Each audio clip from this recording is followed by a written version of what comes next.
I'm very pleased to welcome Anne Hulbert this evening to discuss her timely new book, Off the Charts: The Hidden Lives and Lessons of American Child Prodigies. Hulbert profiles more than a dozen prodigies, including early 20th century math phenomenon Norbert Weiner, contemporary pianist Marc Yu, chess champion Bobby Fischer, and movie star Shirley Temple. She writes about what she calls the country's current obsession with early high achievement, the changing role of parents and teachers, and she also addresses the subjects of autism and savant syndrome. The book's just out this week, and it's received glowing advance praise, including a starred review in Booklist, which has called it a beautifully written, thoroughly reported look at young geniuses. And Kirkus has called the book sympathetic and sharply drawn. Hulbert is the literary editor of The Atlantic and the author of 2 previous works of nonfiction, and her work has appeared in publications including the New York Times, the New Republic, and the New York Review of Books. So we're very pleased to have her here to help launch her new book. Please help me welcome Anne Hulbert.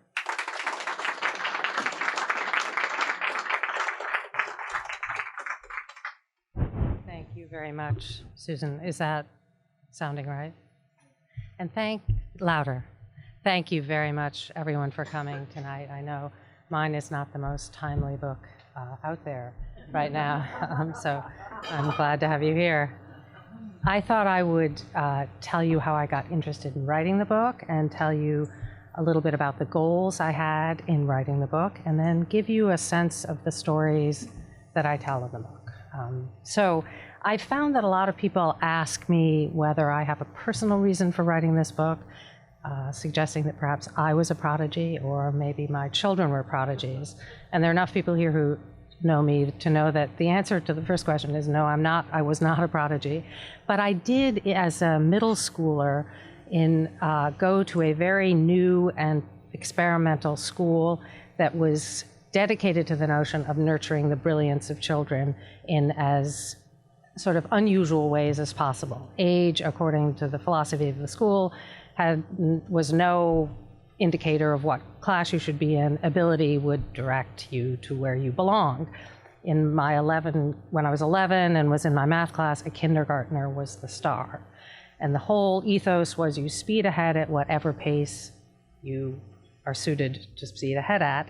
And that creativity was crucial. This was the countercultural 60s. There were no first grades, no second grades, and certainly no letter grades. At the same time, I was made quite vividly aware that standardized test scores did matter, and so did college placement when that time came. This was a new school, and it needed to establish a reputation for itself. So I did have personal experience that primed me to pay real attention to this American interest in children's amazing abilities, and also to sort of mounting meritocratic pressures. And as for my children, I think you won't be surprised to learn that I do think they were and are amazing, but they were not prodigies either. But being a parent definitely did intensify my sort of curiosity about this fixation on early high achievement.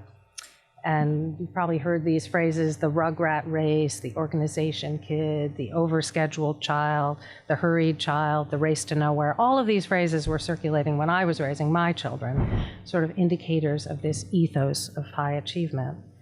And the daunting super kid expectations, I think, intimidated not just kids, but their parents. I got quite interested in the flood of expertise that was out there for all of us to look at and make us feel even more inadequate. And that gave rise to my previous book, Raising America, which in a way I think is the personal experience that is the real impetus for this book. I finished that one and I felt it's about the experts over the 20th century who, with lots of confidence and very shaky evidence, spread advice that was supposed to sort of lead parents to, in an ideal world, release untold human potential in their children. But I ended the work on that book feeling I had not really written about children. I'd written about adults, and I had written more about theory than I had about practice. And so the idea of finding a way to write about children at this time when people were worried as much as we were worried about the toll that this ethos took on children, had a real appeal to me. And of course, child genius is, by its nature, utterly fascinating. So here, it seemed to me I could find stories that would allow me to talk about children and to talk about practice rather than theory, and explore the mysteries of early achievement and the sort of frontiers of human performance. So that's how I got interested in this project. And the goals of the book are ones I'd like to try to explain too. I chose to write about prodigies who weren't just amazingly good at something before they lost their baby teeth or before they hit puberty. I also focused in the end on young marvels who in different ways tapped into a very public concern about precocious achievement and its dangers and its possibilities. And we baby boomers and our successors, I think, tend to feel we're the first to be so obsessed with this question, and we're priming our children in utero for the fast track. But the truth is we're not the first at all. The American fascination with off-the-charts mastery actually goes back probably at least a century. And Shirley Temple's mother gave Shirley the fetus very large amounts of song and dance enrichment. She would dance in front of the playpen, and she made sure to be playing all the right music. And her precepts actually were very popular. American parents looked to her for answers. And in the Depression, you would see why they might. What better beacon for a brighter future, really, was there than her daughter, who was an expert tap dancer, but in a way, she was almost more prodigious in the way she exuded confidence and could cheer up grown-ups, which was much in need. So to display adult mastery as a child or a teen, which is what a prodigy does, is almost always to attract some notice.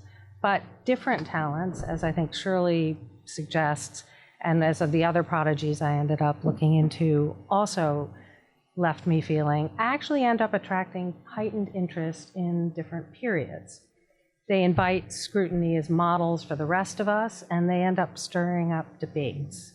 They are, what particular skills they have and who they are touches a nerve, and they attract attention as emblems of social progress and also as emblems of social pressures that we worry about, and usually both at the same time. So their exploits have seemed to offer timely discoveries about talent development in a general way, and also about the drive to excel early. So my aim, starting with the math prodigies that Susan mentioned at the beginning of the 20th century, and ending with a former piano prodigy who's now become a college freshman in the last chapter, has been to take a closer look at the living evidence of what's possible and how it's possible, and with what results. So I've tried to revisit the public debates that the prodigies have stirred up, and I've tried to look at the unusual regimens and how people thought about them, and I've probed for the private realities behind the headlines about these prodigies. And above all, what I've tried to do is give the prodigy's eye view of the story as often as I can. So now I'd love to give you a sense of some of the stories that I ended up unearthing and exploring. This is a subject, I think, in general that occasions sort of a voyeuristic interest, and I hope I won't dampen it by telling you that I didn't simply discover defenseless victims and ogreish parents, and I also didn't simply discover inspirational stories of these triumphant young talents and these great wise mentors. Don't worry, there's a dose of both, but I ended up being more struck by an even more interesting and unexpected theme, and that was how much outsider rebelliousness and readiness to buck expectations was at work for both the prodigies and the adults who were so eager to promote and encourage them. I had anticipated that the stories would be of kids of advantaged elites, and they would soar with apparent ease, encountering few obstacles. I sort of figured their trajectories would be more streamlined than the meandering paths of ordinary kids. But the truth is, the lives of the children that I explore, even incredibly choreographed lives like Shirley Temple's, were full of ups and downs and unforeseen obstacles and lucky and unlucky breaks and unpredictable swerves that really ended up making a very large difference. And not the least, I ended up discovering that every prodigy faces an adolescent crisis when they ask themselves with a new self-awareness sort of why and how they're doing what they've been doing and whether they want to continue it. So the book opens in 1909 when two super precocious sons of Russian Jewish immigrants, the boys' names were Norbert Weiner and William James Sidis, made news by arriving at Harvard way younger than their WASP classmates with their sort of entitled views of their college education. And the boys' fathers were incredibly impatient with sort of genteel privilege and complacent parents who they felt were just too lazy and blinkered to recognize children's brilliance and to do what was required to let that brilliance blossom. So Boris Sidis, who was William James's father, was a psychologist, and he, just to give you a little flavor, he was very willing to be belligerent and preacherly about this, and he didn't just chastise parents for laziness, but he had quite an earful to give to educators, and here is a little bit of his rhetoric. He called them poor old college owls, academic barnyard fowls, and worn-out sickly school bats, panic-stricken by the power of sunlight. You are in mortal terror of critical, reflective thought. You dread and suppress the genius of the young. Their view was that they credited their son's feats to this very vigorous striver's credo. You start training a child early, you assume that the kid is very sturdy and has lots of energy, and you expect real feats of mastery as soon as possible, and you value family loyalty above anything like youthful autonomy or peer popularity. And at the same time, these fathers were presenting this very arduous regimen. They also claimed that actually for their sons, it was a breeze. They invoked what is prescient in a way, that the plasticity of the young brain made learning easy, and they also subscribed to a view of reserve energy that meant that children had access to it with a greater degree of ease than adults did, and it allowed them to focus in ways that sped them onward without a kind of effort that we would expect. And in the last chapter of my book, this same striver theory finds an echo in an interest in Chinese perspectives on early extraordinary mastery. And I write about, in part, Amy Chua, whose Tiger Mother manifesto about rearing overachievers to be her music virtuosos subscribed to roughly the same tenets that the Harvard boys' fathers had a century before. And it, too, touched a real nerve in the country. There were another round of debates about meritocratic pressures. And there was also a lot of concern about lagging performance. You know, why was this country not keeping up with the world-beating test scores of China? But one thing that did distinguish this later round was an honesty about the fact that actually a lot of hard work was entailed. And Chua was quite honest and blunt about that. Not just hard work by children, but also hard work by parents. And she also was honest in another way. She was open about the fact that one of her daughters rebelled, and rebelled in a quite energetic way, denouncing her mother's vanity and asserting her own autonomy. And the two true prodigies, about whom I also write in this last chapter, Lang Lang and a young piano prodigy named Marc Yu, also dared to defy their parents way earlier than any preceding prodigies did, with quite different results. So in between these tales of sort of nurture over nature zeal that are at either end of the book, The other prodigies I write about have claimed the spotlight by seeming ready to lead where their elders faltered.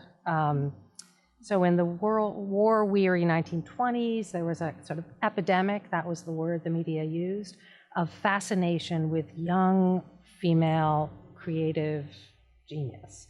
And I write about some sensitive literary girls whose poems and fiction enthralled readers, who found that their own disillusionment was assuaged by having access to a kind of innocent, fresh insight that they found in these works.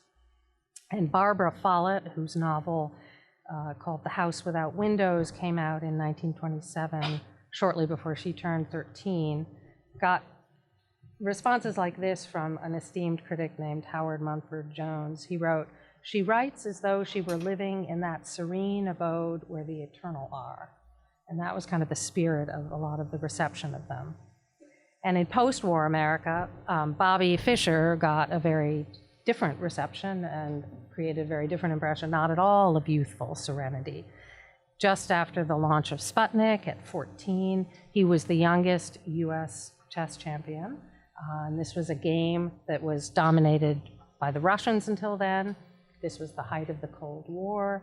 And the idea that here was this balky American maverick, evidence of sort of democratic drive, who might be able to take on the Soviets and win, was hugely exciting and put him in the spotlight. Being able and ready to lead the way also meant that these prodigies were ready to leave adults in the dust, and they were also ready to leave average kids in the dust too.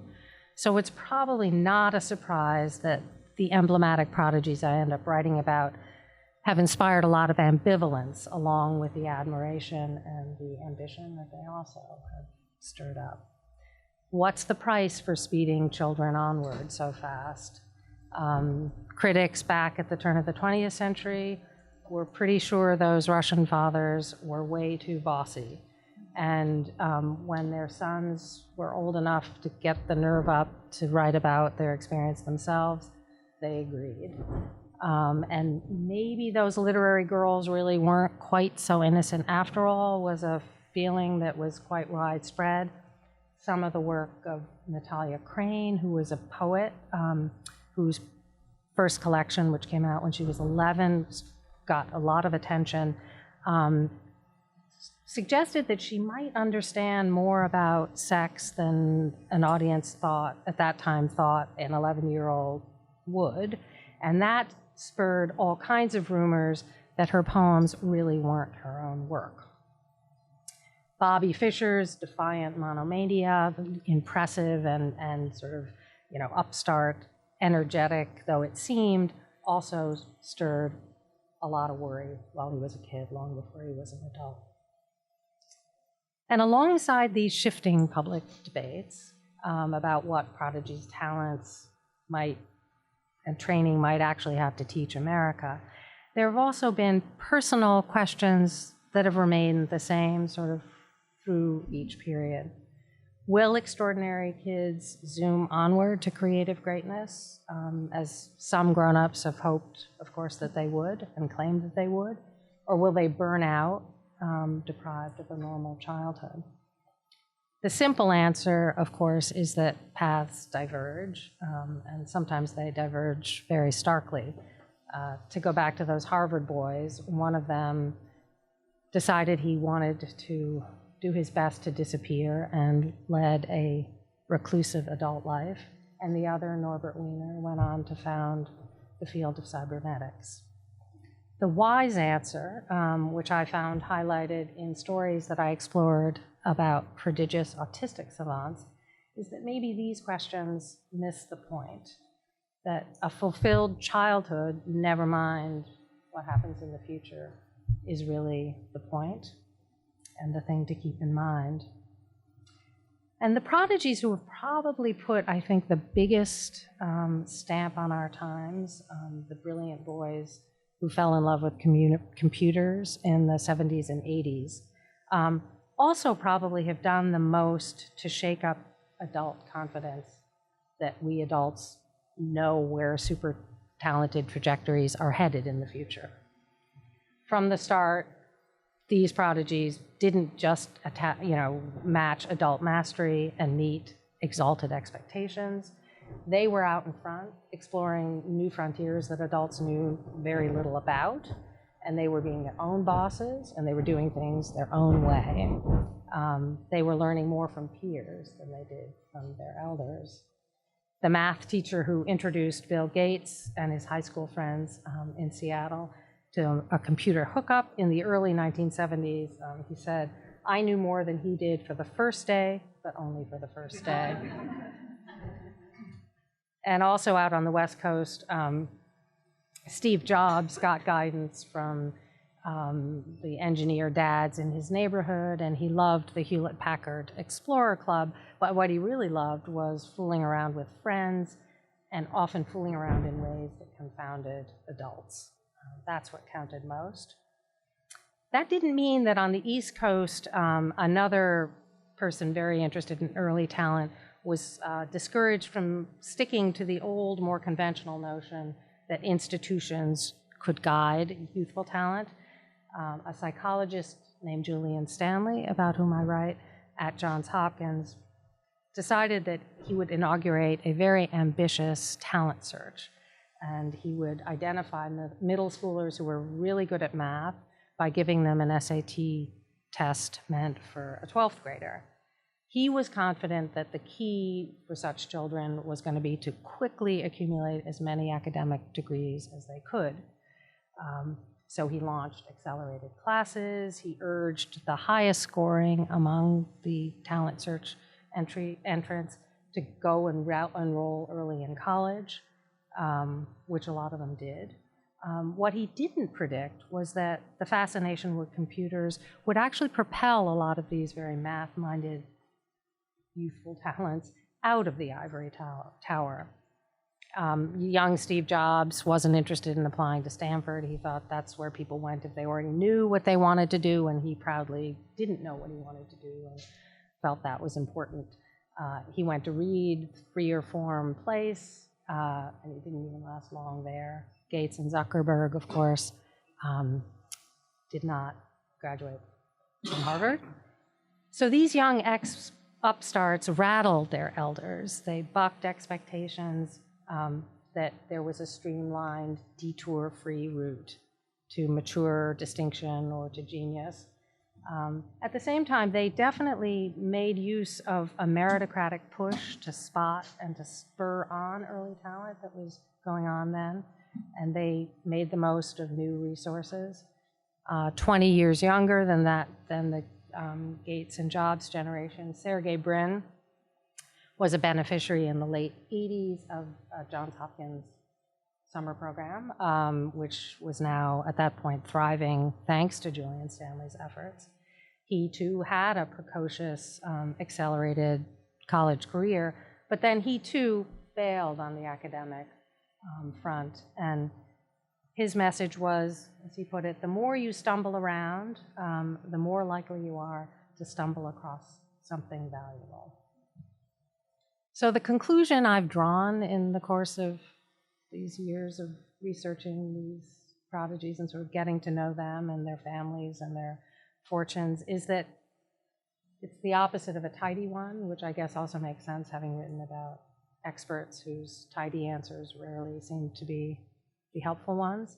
And that is that for parents who are feeling conflicted about the proto-prodigy paradigm that I think lots of us in this room anyway can recognize, mixed messages are actually very useful. It's always hard to resist trying to extrapolate from current worries and current hopes as we sort of do the best we can to chart these promise-filled paths for children. But the truth is, adults do need reminders that their own experience really doesn't equip them so well to know what the future is going to require and demand. And their goals aren't their children's goals. The obstacles and the opportunities that are likely to prove, I think, most important for our children, whether they soar at the start or don't, are almost guaranteed to be the least predictable of the obstacles and opportunities they'll face. So however thrilling the chance to speed ahead can be, the chance to stumble, I think, has advantages of its own. So, thank you very much for coming in this morning.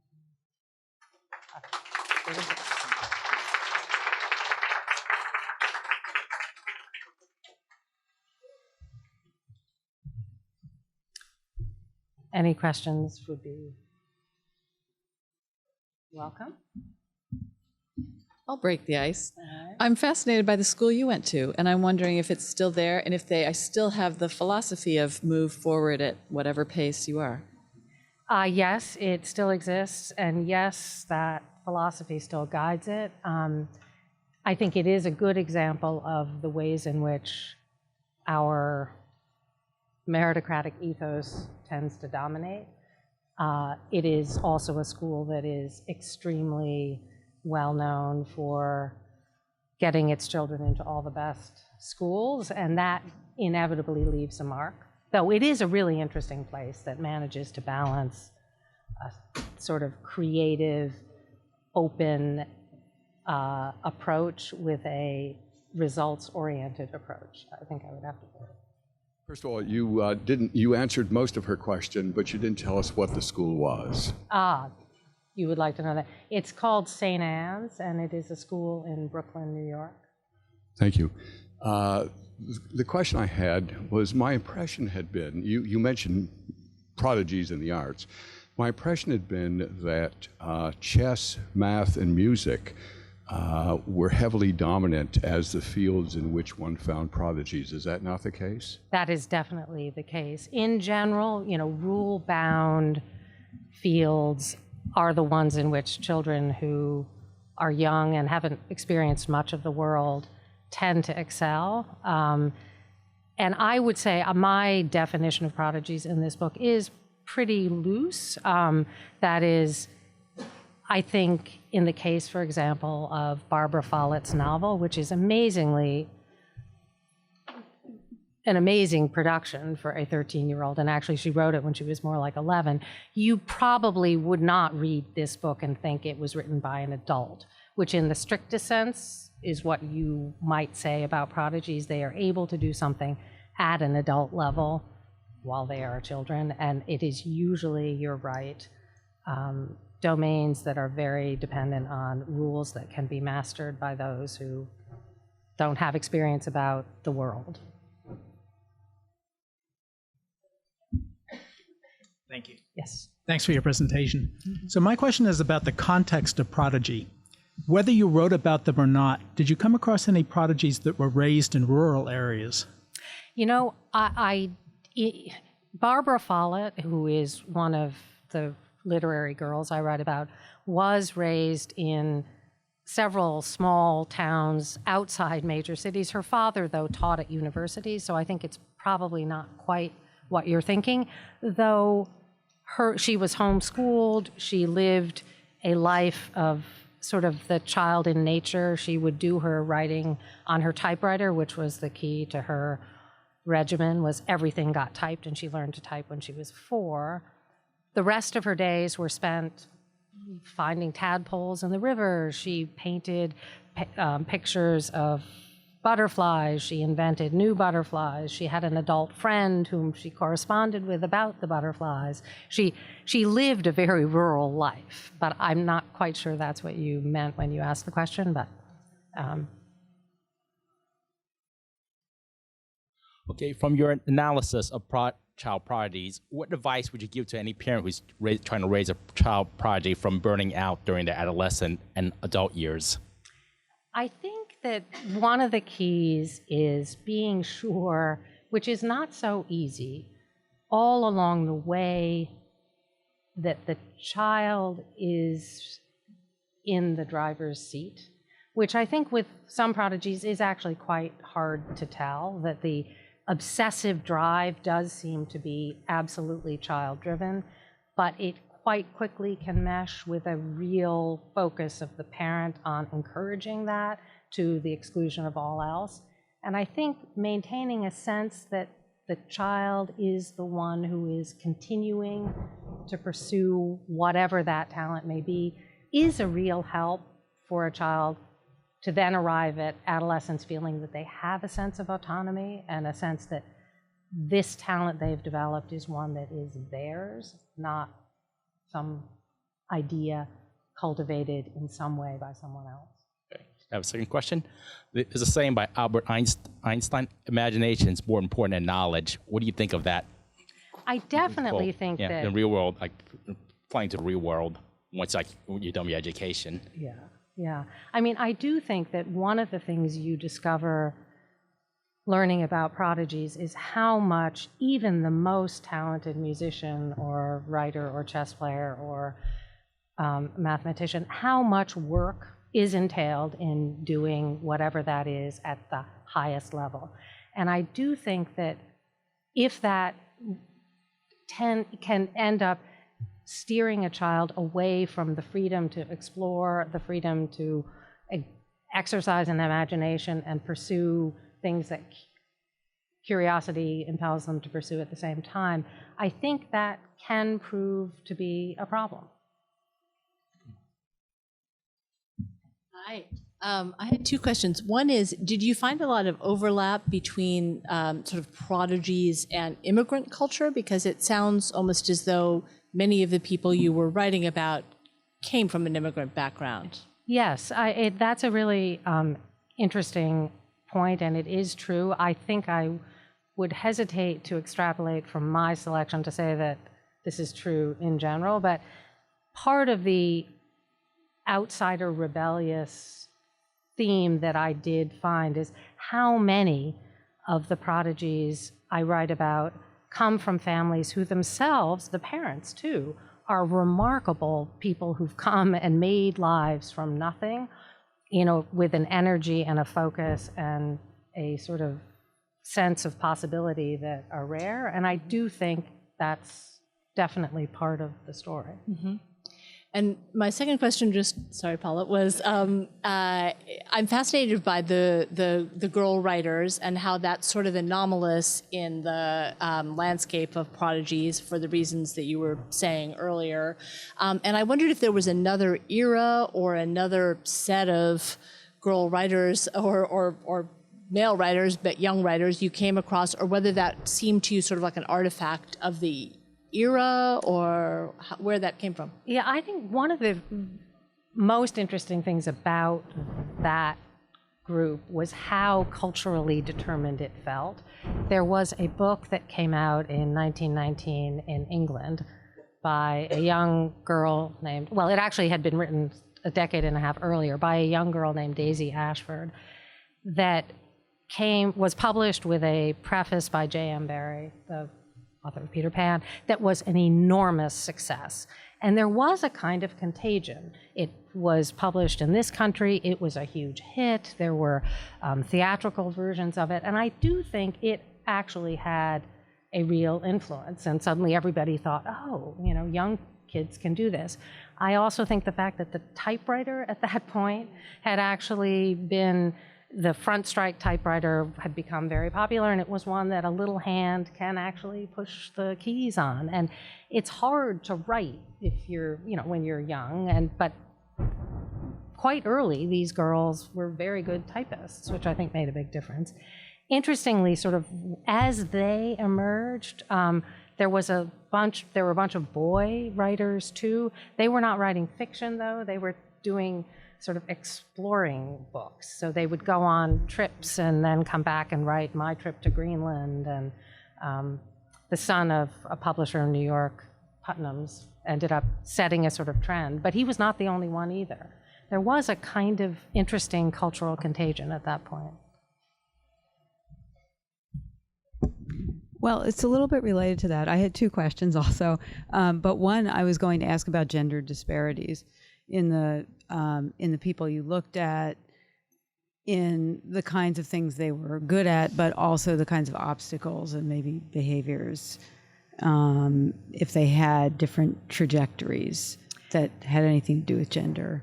Yeah, I do think that my selection definitely follows sort of historical trends. That is, I think at the turn of the 20th century, I am sure there were very talented girls who could do math.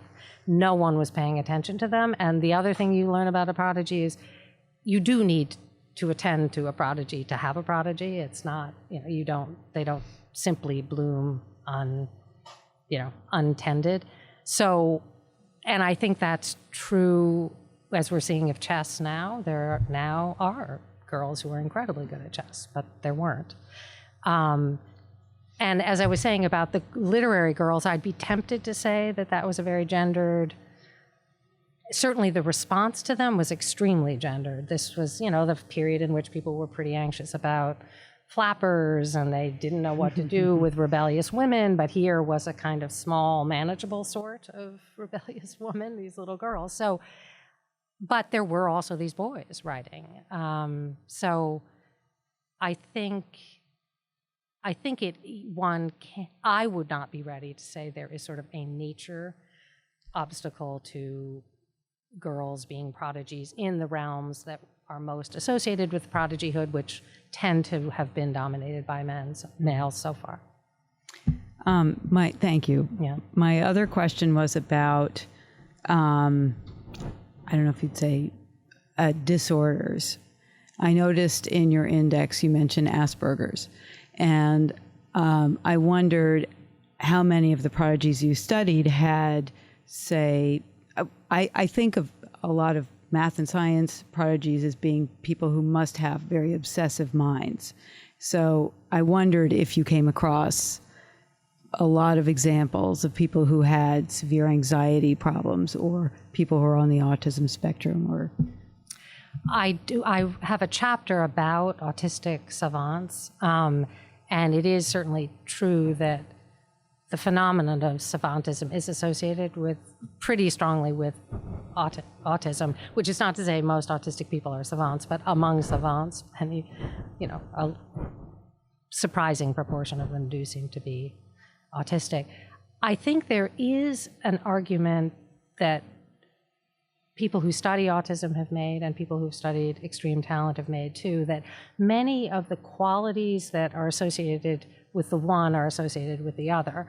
That, great focus, repetitive behavior, attention to very small details often, do seem to be part of what it takes in certain fields to be extremely good at them very early, and they do seem to be traits that do go along sometimes with brain neurological abnormalities of some kind. The head of the piano department at Juilliard has said that she feels that many of the best musicians that she has worked with, she feels definitely do have another side to their amazing musical talent, which is worth noting. Yeah. I'm a fan of the From the Top music program, and the impression I have is the kids that show up in these programs are fairly well-rounded. They show tremendous talent in their musical skills, but as they give their brief bios on themselves, they seem to be very well-rounded out. Do they fall into the category of prodigy or not? Yes, I mean, I really like From the Top too. I do think that in the realm of music, for quite a while now, there's been a very self-conscious effort to think about what it is to be a very talented young musician that avoids the pitfalls of prodigyhood as we've known it historically, which is, trotting kids around and putting them on stage and making sure that this is all they do all the time. And so the well-rounded prodigy, I think the terms are not mutually exclusive. And Lang Lang, who's one of the people I write about, he has started a music foundation. He supports fellows. And one of the guiding tenets, at least of the way he describes what he's doing, is that he wants the young musicians to have fuller lives. He wants them to be interacting with each other in ways that he, as a young musician, never had a chance to do. And it's a very concerted effort, I think, to aim for a well-roundedness that historically wasn't so attainable. That seems to be the theme of most of the children that are on that program. Yes, absolutely. I And agree. Yeah, I find that very encouraging. I agree. Thank you. Well, thank you.